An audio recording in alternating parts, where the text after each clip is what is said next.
بسم الله الرحمن الرحيم يسبح لله ما في السماوات وما في الأرض الملك القدوس العزيز الحكيم هو الذي بعث في الأميين رسولا منهم يتلو عليهم آياته ويزكيهم ويعلمهم الكتاب والحكمة وإن كانوا من قبل لفي ضلال مبين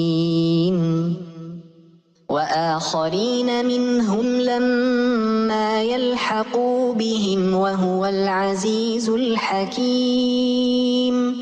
ذلك فضل الله يؤتيه من يشاء والله ذو الفضل العظيم مثل الذين حملوا التوراة ثم لم يحملوها كمثل الحمار يحمل أسفارا بئس مثل القوم الذين كذبوا بآيات الله والله لا يهدي القوم الظالمين قل يا أيها الذين هادوا إن زعمتم أنكم أولياء لله من دون الناس فتمنوا الموت إن كنتم صادقين ولا يتمنونه أبدا بما قدمت أيديهم والله عليم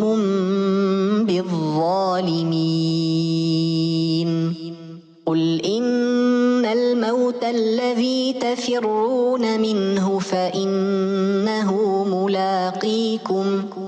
ثم تردون إلى عالم الغيب والشهادة فينبئكم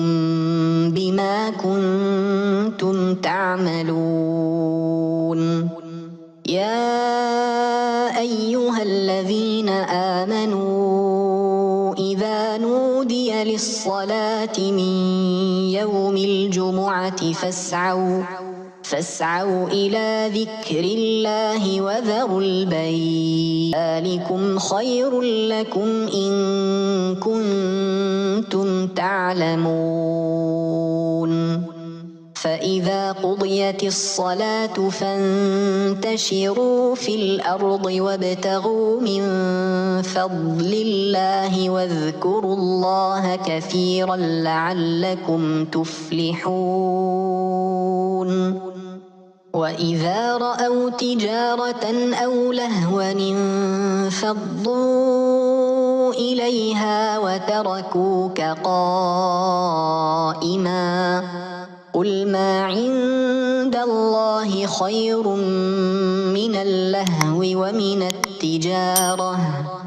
والله خير الرازقين